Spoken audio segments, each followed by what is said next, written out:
Harmony is restored in the Micawber household after Mr. Micawber exposes Uriah Heep's perfidy to the world.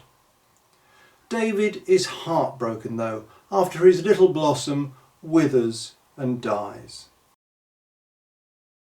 What was it that fluttered for a moment on the threshold of its little prison?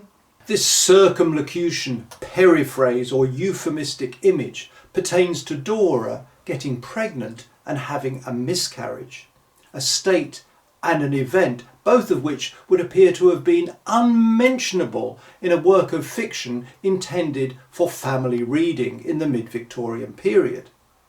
Why should that be the case though? Because they both point towards a totally taboo, invisible, mysterious area of the female anatomy and suggest, nay prove beyond doubt, barring immaculate conception, that David and Dora actually had sexual intercourse. I'm sorry, it's all too much for me. My smelling salts.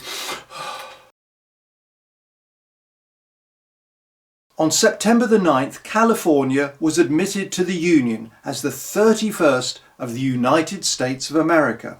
And Elizabeth Barrett Browning published what's probably her most celebrated collection of poems, Sonnets from the Portuguese, including this famous line, "How do I love thee? Let me count the ways." Dickens spent most of the month by the sea in Broadstairs with brief trips back to London, managing his household words affair remotely by correspondence with his trusty deputy, Harry Wills. His principal activity was the composition of the climactic storm scene that will appear in chapter 55, describing himself as being for several days in a paroxysm of Copperfield. Featured on numerous back covers of the Advertiser are ads promoting a now defunct garment, Nichols' palto. A palto, whose etymology is unknown, is simply defined in the OED as a loose outer garment for men or women. Their ads don't illustrate the clothing item itself, but offer images of numerous great cities of the British Empire, giving views of the world to readers unable to travel in reality. Apart from the title character, probably the best known name in the novel is Mr. Micawber. So I'd better say something about him before he finally leaves the scene. I've wrestled with Dickens's motivation in coming up with his coinage, but as it's unique to this novel, there must be some hidden meaning behind it. The first element, pronounced Mick or Muck, suggests Irishness. The Irish are famous for having what's called the gift of the gab, and Micawber certainly likes the sound of his own voice. However, the second element, Auber, doesn't add much, except to suggest the word orb and the roundness of his bald head. There's more than a hint of macaw, a colourful talking parrot. Colourful talking parrot! Now whatever put that idea into my head?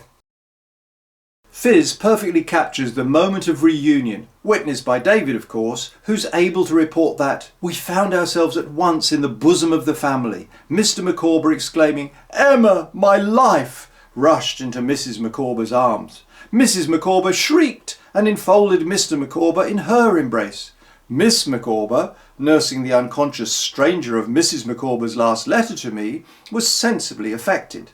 The stranger leaped. The twins testified their joy by several inconvenient but innocent demonstrations. Master Micawber, whose disposition appeared to have been soured by early disappointment, and whose aspect had become morose, yielded to his better feelings and blubbered.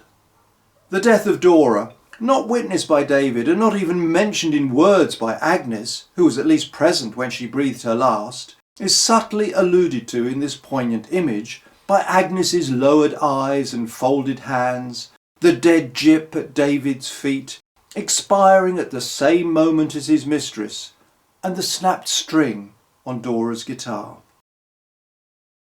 I'm not sure of the right answer myself, but have a think about this one.